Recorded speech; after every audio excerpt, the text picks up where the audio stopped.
안녕하세요. 해화동 이야기입니다. 오늘의 이야기 건실하고 훌륭한 자식들을 키우는 부모의 이야기. 저희는 늘 자식들의 장래를 위하여 고민합니다. 하지만 훌륭한 자식들을 키워내기 위해서는 저희가 먼저 바뀌어야 합니다. 지금 시작합니다. 나이가 어린 자식이든 성인이 되어 결혼하고 가정까지 꾸린 자식이든 자식들에 대해 고민이 있으신 분들 많으시죠? 훌륭한 자식을 둔 부모들은 어떤 비결이 있기에 그렇게 자식 농사를 잘 지은 걸까요? 나도 나름 열심히 키웠는데 내 자식은 왜 이러는 걸까요? 내 자식을 남들보다 더 잘 키워보고 싶다라는 마음은 모든 부모들의 마음일 것입니다. 우리는 어릴 때 저절로 잘 큰 것 같은데 부모가 되어 자식을 키워보니 정말 힘든 것이 사실입니다. 내 자식을 남들보다 잘 키우려면 우리는 과연 어떻게 해야 할까요? 우선 여러분들이 살아온 인생을 돌아보세요. 여러분은 자기 삶을 어떻게 살고 있습니까? 부모한테 이끌려서 살다가 결혼하면 또 남편한테 끌려서 살고에 나오면 애한테 끌려서 사는 분들이 많지요.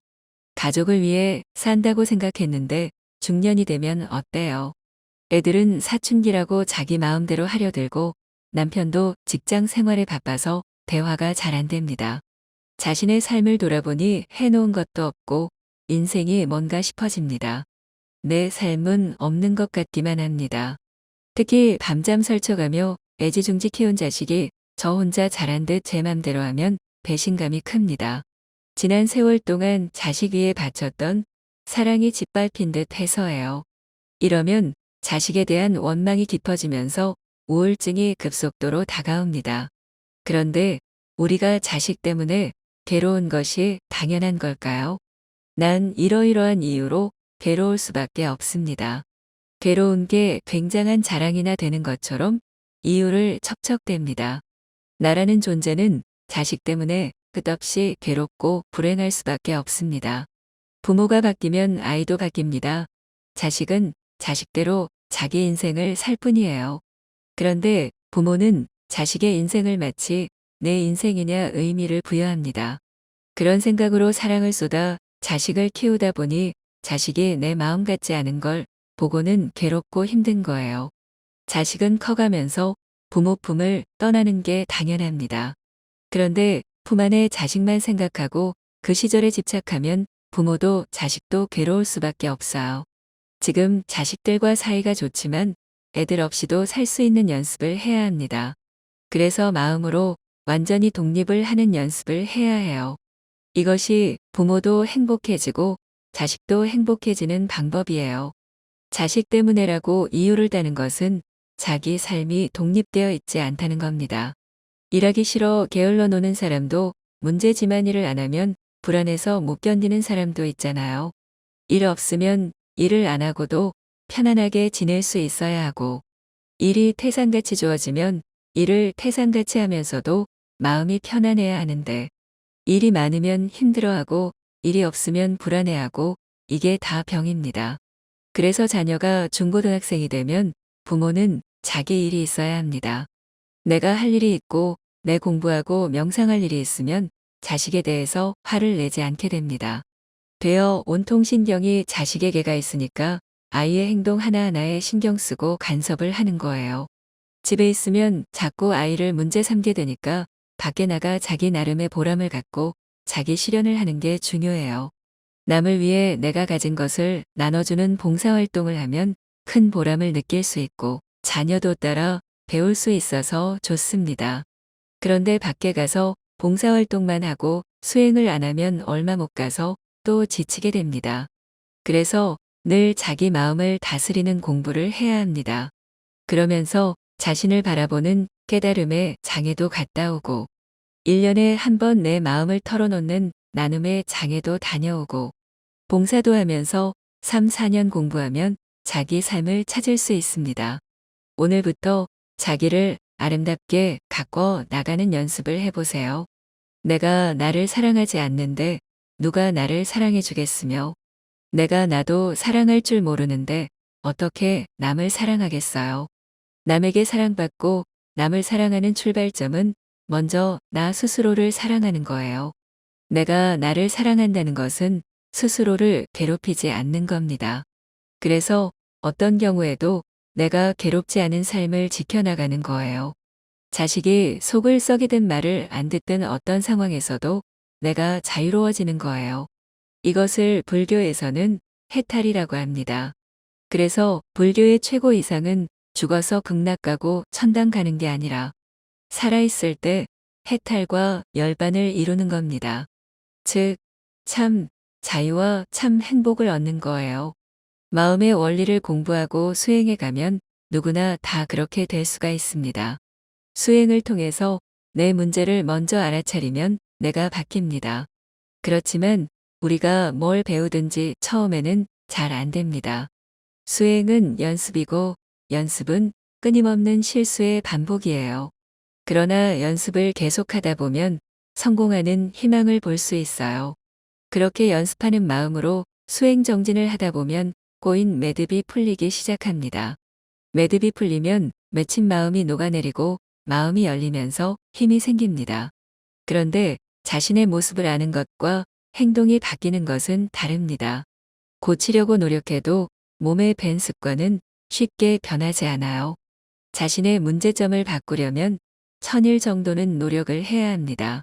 그래야 자기업이 바뀌기 시작해요. 그래서 주변 사람들이 너 변했다. 갑자기 사람이 변하면 죽는다던데이 정도의 얘기를 들어야 평생 살아온 습관을 고칠 수 있습니다. 자식을 위해 노력해 보겠다며 기도문을 받아 한 열흘쯤 기도하다 보면 왜 내가 이렇게까지 해야 하나 회의가 들면서 하기가 싫어집니다. 그것을 참고 100일쯤 하고 나면 나한테 이런 문제가 있구나. 내가 고집이 세구나 내가 성격이 급하구나 하고 느낍니다. 100일 기도를 해야 자신의 모습을 조금 볼 수 있게 되는 거예요. 이렇게 자신을 돌아보고 습관을 바꿀 수 있다면 자식에게 아주 좋은 모델이 될 수 있습니다. 이때는 자식에게 이렇게 해라, 저렇게 해라 말할 필요도 없습니다. 자식들은 훌륭한 모델을 보고 그대로 따라 배울 테니까요. 옛날에 아주 가난한 여인이 아들을 낳지 못하는 부유한 집안에 아들을 낳아주러 시집갔다가 아들을 낳고 부유한 생활을 하니 꿈 같은 세월이었습니다. 그런데 아들이 7살 때 갑자기 죽어버렸어요. 엄마로서 아들이 죽었으니 당연히 슬프겠지만 아들의 죽음과 동시에 자신의 행복도 날아가 버렸잖아요. 다시 가난한 생활로 돌아가야 하니까 그 아들을 살리려고 하는 마음은 그 어떤 사람보다도 더 간절했어요. 날마다 죽은 아들의 시신을 갖고 다니면서 살려달라고 아우성을 쳤어요. 어느 날은 여인이 하도 슬퍼하며 오니까 누군가가 기뜸을 해주었어요. 기원정사에 계시는 부처님께 한번 가보십시오. 그래서 여인은 죽은 아들을 안고 절에 찾아가서 부처님 앞에 엎드렸어요. 부처님, 제발 아들 좀 살려주세요. 부처님이 물끄러미 울부짖는 여인을 보시더니 말씀하셨어요. 여인이여, 그 아이를 놓고 일어나 보세요. 여인이여, 지금 마을로 돌아가서 사람이 죽지 않은 집에 가서 겨자씨한 웅큼을 얻어올 수 있겠습니까? 이 여인은 그 말을 듣자마자 악여자씨한 웅큼만 얻어오면 우리 아이를 살릴 수 있겠구나 하는 생각이 들었겠죠. 그래서 눈물을 거두고 마을로 뛰어가 어느 집에 들어갔어요. 겨자씨 있습니까? 네, 한 웅큼만 줄 수 있나요? 그런데 이 집에 사람이 한 번도 죽지 않았습니까? 아이고, 얼마 전에 제 할아버지가 돌아가셨는데요. 안 되겠다 싶어서 다음 집으로 갔어요. 그 집에도 얼마 전에 저의 할머니가 돌아가셨는데요. 또 다음 집에 가니까 아이고, 5년 전에 제 아버님이 돌아가셨는데요. 수많은 집을 방문했지만 사람이 죽지 않은 집은 하나도 없었어요. 해질녘이 되자 힘이 다한 여인은 터덜터덜 걸어서 마지막 집에 가서 물었어요. 이 댁은 사람이 죽지 않았습니까? 여보시오, 사람이 죽지 않는 집이 어디에 있어? 그때의 여인은 크게 깨달았습니다. 어떤 집이든 사람이 다 죽는다. 어제 죽었냐, 오늘 죽었냐, 혹은 내일 죽느냐만 다를 뿐. 태어난 사람은 다 죽는다. 자기 아들이 죽었다는 생각에 사로잡혀 있을 때는 죽음의 고통이 자기한테만 있다고 생각했는데 세상에 나가보니 죽음이란 그냥 보편적인 현상인 거예요. 죽음도 삶의 한 모습이란 말이에요. 그때 이 여인은 마음속에 움켜쥐고 있던 집착에서 노연하게 되었습니다. 집착에서 노연하니까 사물이 눈에 보이기 시작했고 밝은 얼굴로 부처님께 돌아왔어요. 슬픔은 가시고 기쁜 마음으로 돌아온 여인에게 부처님께서 물으셨습니다. 여인이여, 겨자씨를 가져왔소. 부처님, 이제 저에게는 겨자씨가 필요 없습니다. 그 여인은 죽은 아들을 살리지 않고도 행복을 얻은 거예요. 아들이 죽으면 아들을 살려야만 행복한 줄 알았지만 죽은 아들을 두고도 행복할 수가 있었다는 얘기예요. 이처럼 인생의 이치를 깨달으면 괴로운 조건이 더 이상 괴롭지 않은 것이 됩니다. 행복은 멀리 있지 않고 항상 내 주변에 내 마음속에 있습니다.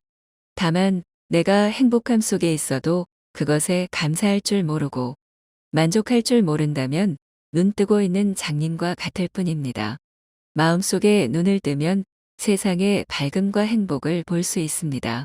다만 내가 눈을 감고 있거나 응달에 있으면서 세상이 어둡다, 세상이 춥다고 아우성치는 것과 같아요. 그러나 눈을 뜨면 세상이 밝음을 알 수 있습니다. 그러니 깨어서 바라보세요. 자식에게 줄 수 있는 가장 값진 교훈은 부모 스스로가 행복하게 만족스러운 삶을 사는 것입니다. 그저 잘 자랄 수 있도록 환경과 방향만 잡아주고 사랑을 많이 줘야 합니다. 자녀들이 커서 무엇이 될까 하는 염려와 걱정보다 무엇을 하든 너를 응원한다는 부모의 말이 더욱 멋집니다. 부모의 믿음과 사랑이야말로 아이들을 강하게 훌륭하게 키워낼 수 있는 비결입니다. 부모가 행복해야 자식이 행복하다. 자식은 부모를 닮는다고 합니다. 그렇듯이 자식들은 가장 처음 부모의 모든 것을 따라 배우게 됩니다. 이 이야기는 법륜 스님의 말씀에서 가져온 내용입니다. 행복하고 바른 자식은 행복하고 바른 부모를 따라 배우게 된다는 내용으로 여러분들을 되돌아보고 나는 어떻게 살아왔는지 보는 게 중요한 것 같습니다. 오늘도 당신을 응원합니다. 해화동 이야기였습니다. 안녕하세요. 해화동 이야기입니다. 오늘의 이야기 건실하고 훌륭한 자식들을 키우는 부모의 이야기. 저희는 늘 자식들의 장래를 위하여 고민합니다. 하지만 훌륭한 자식들을 키워내기 위해서는 저희가 먼저 바뀌어야 합니다. 지금 시작합니다. 나이가 어린 자식이든 성인이 되어 결혼하고 가정까지 꾸린 자식이든 자식들에 대해 고민이 있으신 분들 많으시죠? 훌륭한 자식을 둔 부모들은 어떤 비결이 있기에 그렇게 자식 농사를 잘 지은 걸까요? 나도 나름 열심히 키웠는데 내 자식은 왜 이러는 걸까요? 내 자식을 남들보다 더 잘 키워보고 싶다라는 마음은 모든 부모들의 마음일 것입니다. 우리는 어릴 때 저절로 잘 큰 것 같은데 부모가 되어 자식을 키워보니 정말 힘든 것이 사실입니다. 내 자식을 남들보다 잘 키우려면 우리는 과연 어떻게 해야 할까요? 우선 여러분들이 살아온 인생을 돌아보세요. 여러분은 자기 삶을 어떻게 살고 있습니까? 부모한테 이끌려서 살다가 결혼하면 또 남편한테 끌려서 살고에 나오면 애한테 끌려서 사는 분들이 많지요. 가족을 위해 산다고 생각했는데 중년이 되면 어때요? 애들은 사춘기라고 자기 마음대로 하려 들고 남편도 직장 생활에 바빠서 대화가 잘 안 됩니다. 자신의 삶을 돌아보니 해놓은 것도 없고 인생이 뭔가 싶어집니다. 내 삶은 없는 것 같기만 합니다. 특히 밤잠 설쳐가며 애지중지 키운 자식이 저 혼자 잘한 듯 제 맘대로 하면 배신감이 큽니다. 지난 세월 동안 자식 위에 바쳤던 사랑이 짓밟힌 듯 해서예요. 이러면 자식에 대한 원망이 깊어지면서 우울증이 급속도로 다가옵니다. 그런데 우리가 자식 때문에 괴로운 것이 당연한 걸까요? 난 이러이러한 이유로 괴로울 수밖에 없습니다. 괴로운 게 굉장한 자랑이나 되는 것처럼 이유를 척척댑니다. 나라는 존재는 자식 때문에 끝없이 괴롭고 불행할 수밖에 없습니다. 부모가 바뀌면 아이도 바뀝니다. 자식은 자식대로 자기 인생을 살 뿐이에요. 그런데 부모는 자식의 인생을 마치 내 인생이냐 의미를 부여합니다. 그런 생각으로 사랑을 쏟아 자식을 키우다 보니 자식이 내 마음 같지 않은 걸 보고는 괴롭고 힘든 거예요. 자식은 커가면서 부모 품을 떠나는 게 당연합니다. 그런데 품 안에 자식만 생각하고 그 시절에 집착하면 부모도 자식도 괴로울 수밖에 없어요. 지금 자식들과 사이가 좋지만 애들 없이도 살 수 있는 연습을 해야 합니다. 그래서 마음으로 완전히 독립을 하는 연습을 해야 해요. 이것이 부모도 행복해지고 자식도 행복해지는 방법이에요. 자식 때문에라고 이유를 다는 것은 자기 삶이 독립되어 있지 않다는 겁니다. 일하기 싫어 게을러 노는 사람도 문제지만 일을 안 하면 불안해서 못 견디는 사람도 있잖아요. 일 없으면 일을 안 하고도 편안하게 지낼 수 있어야 하고, 일이 태산같이 주어지면 일을 태산같이 하면서도 마음이 편안해야 하는데, 일이 많으면 힘들어하고 일이 없으면 불안해하고 이게 다 병입니다. 그래서 자녀가 중고등학생이 되면 부모는 자기 일이 있어야 합니다. 내가 할 일이 있고 내 공부하고 명상할 일이 있으면 자식에 대해서 화를 내지 않게 됩니다. 되어 온통 신경이 자식에게가 있으니까 아이의 행동 하나하나에 신경 쓰고 간섭을 하는 거예요. 집에 있으면 자꾸 아이를 문제 삼게 되니까 밖에 나가 자기 나름의 보람을 갖고 자기 실현을 하는 게 중요해요. 남을 위해 내가 가진 것을 나눠주는 봉사활동을 하면 큰 보람을 느낄 수 있고 자녀도 따라 배울 수 있어서 좋습니다. 그런데 밖에 가서 봉사활동만 하고 수행을 안 하면 얼마 못 가서 또 지치게 됩니다. 그래서 늘 자기 마음을 다스리는 공부를 해야 합니다. 그러면서 자신을 바라보는 깨달음의 장애도 갔다 오고 1년에 한 번 내 마음을 털어놓는 나눔의 장애도 다녀오고 봉사도 하면서 3, 4년 공부하면 자기 삶을 찾을 수 있습니다. 오늘부터 자기를 아름답게 가꿔 나가는 연습을 해보세요. 내가 나를 사랑하지 않는데 누가 나를 사랑해 주겠으며 내가 나도 사랑할 줄 모르는데 어떻게 남을 사랑하겠어요. 남에게 사랑받고 남을 사랑하는 출발점은 먼저 나 스스로를 사랑하는 거예요. 내가 나를 사랑한다는 것은 스스로를 괴롭히지 않는 겁니다. 그래서 어떤 경우에도 내가 괴롭지 않은 삶을 지켜나가는 거예요. 자식이 속을 썩이든 말을 안 듣든 어떤 상황에서도 내가 자유로워지는 거예요. 이것을 불교에서는 해탈이라고 합니다. 그래서 불교의 최고 이상은 죽어서 극락 가고 천당 가는 게 아니라 살아있을 때 해탈과 열반을 이루는 겁니다. 즉, 참 자유와 참 행복을 얻는 거예요. 마음의 원리를 공부하고 수행해 가면 누구나 다 그렇게 될 수가 있습니다. 수행을 통해서 내 문제를 먼저 알아차리면 내가 바뀝니다. 그렇지만 우리가 뭘 배우든지 처음에는 잘 안 됩니다. 수행은 연습이고 연습은 끊임없는 실수의 반복이에요. 그러나 연습을 계속하다 보면 성공하는 희망을 볼 수 있어요. 그렇게 연습하는 마음으로 수행 정진을 하다 보면 꼬인 매듭이 풀리기 시작합니다. 매듭이 풀리면 맺힌 마음이 녹아내리고 마음이 열리면서 힘이 생깁니다. 그런데 자신의 모습을 아는 것과 행동이 바뀌는 것은 다릅니다. 고치려고 노력해도 몸의 밴 습관은 쉽게 변하지 않아요. 자신의 문제점을 바꾸려면 1000일 정도는 노력을 해야 합니다. 그래야 자기업이 바뀌기 시작해요. 그래서 주변 사람들이 너 변했다.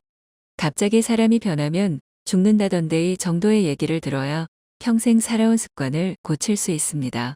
자식을 위해 노력해 보겠다며 기도문을 받아 한 열흘쯤 기도하다 보면 왜 내가 이렇게까지 해야 하나 회의가 들면서 하기가 싫어집니다. 그것을 참고 100일쯤 하고 나면 나한테 이런 문제가 있구나. 내가 고집이 세구나 내가 성격이 급하구나 하고 느낍니다. 100일 기도를 해야 자신의 모습을 조금 볼 수 있게 되는 거예요. 이렇게 자신을 돌아보고 습관을 바꿀 수 있다면 자식에게 아주 좋은 모델이 될 수 있습니다. 이때는 자식에게 이렇게 해라, 저렇게 해라 말할 필요도 없습니다. 자식들은 훌륭한 모델을 보고 그대로 따라 배울 테니까요. 옛날에 아주 가난한 여인이 아들을 낳지 못하는 부유한 집안에 아들을 낳아주러 시집갔다가 아들을 낳고 부유한 생활을 하니 꿈 같은 세월이었습니다. 그런데 아들이 7살 때 갑자기 죽어버렸어요. 엄마로서 아들이 죽었으니 당연히 슬프겠지만 아들의 죽음과 동시에 자신의 행복도 날아가 버렸잖아요. 다시 가난한 생활로 돌아가야 하니까 그 아들을 살리려고 하는 마음은 그 어떤 사람보다도 더 간절했어요. 날마다 죽은 아들의 시신을 갖고 다니면서 살려달라고 아우성을 쳤어요. 어느 날은 여인이 하도 슬퍼하며 오니까 누군가가 기뜸을 해주었어요. 기원정사에 계시는 부처님께 한번 가보십시오.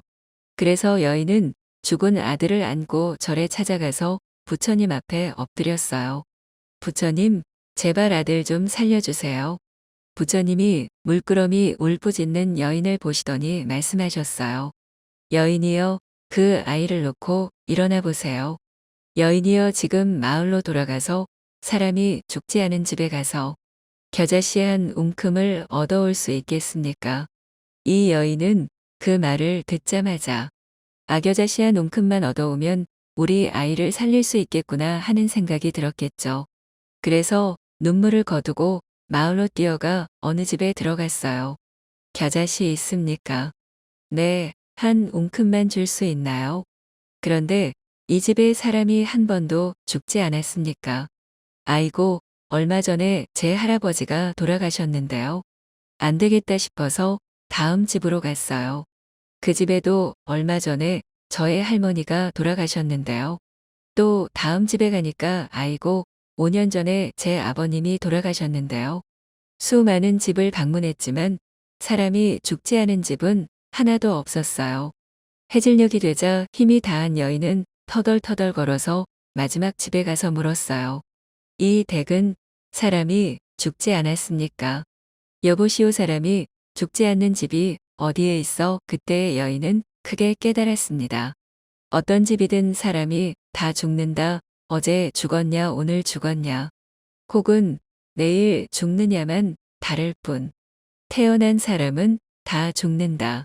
자기 아들이 죽었다는 생각에 사로잡혀 있을 때는 죽음의 고통이 자기한테만 있다고 생각했는데 세상에 나가보니 죽음이란 그냥 보편적인 현상인 거예요. 죽음도 삶의 한 모습이란 말이에요. 그때 이 여인은 마음속에 움켜쥐고 있던 집착에서 노연하게 되었습니다. 집착에서 노연하니까 사물이 눈에 보이기 시작했고 밝은 얼굴로 부처님께 돌아왔어요. 슬픔은 가시고 기쁜 마음으로 돌아온 여인에게 부처님께서 물으셨습니다. 여인이여, 겨자씨를 가져왔소. 부처님, 이제 저에게는 겨자씨가 필요 없습니다. 그 여인은 죽은 아들을 살리지 않고도 행복을 얻은 거예요. 아들이 죽으면 아들을 살려야만 행복한 줄 알았지만 죽은 아들을 두고도 행복할 수가 있었다는 얘기예요. 이처럼 인생의 이치를 깨달으면 괴로운 조건이 더 이상 괴롭지 않은 것이 됩니다. 행복은 멀리 있지 않고 항상 내 주변에, 내 마음속에 있습니다. 다만 내가 행복함 속에 있어도 그것에 감사할 줄 모르고 만족할 줄 모른다면 눈 뜨고 있는 장님과 같을 뿐입니다. 마음속에 눈을 뜨면 세상의 밝음과 행복을 볼 수 있습니다. 다만 내가 눈을 감고 있거나 응달에 있으면서 세상이 어둡다, 세상이 춥다고 아우성 치는 것과 같아요. 그러나 눈을 뜨면 세상이 밝음을 알 수 있습니다. 그러니 깨어서 바라보세요. 자식에게 줄 수 있는 가장 값진 교훈은 부모 스스로가 행복하게 만족스러운 삶을 사는 것입니다. 그저 잘 자랄 수 있도록 환경과 방향만 잡아주고 사랑을 많이 줘야 합니다. 자녀들이 커서 무엇이 될까 하는 염려와 걱정보다 무엇을 하든 너를 응원한다는 부모의 말이 더욱 멋집니다. 부모의 믿음과 사랑이야말로 아이들을 강하게 훌륭하게 키워낼 수 있는 비결입니다. 부모가 행복해야 자식이 행복하다. 자식은 부모를 닮는다고 합니다. 그렇듯이 자식들은 가장 처음 부모의 모든 것을 따라 배우게 됩니다. 이 이야기는 법륜 스님의 말씀에서 가져온 내용입니다.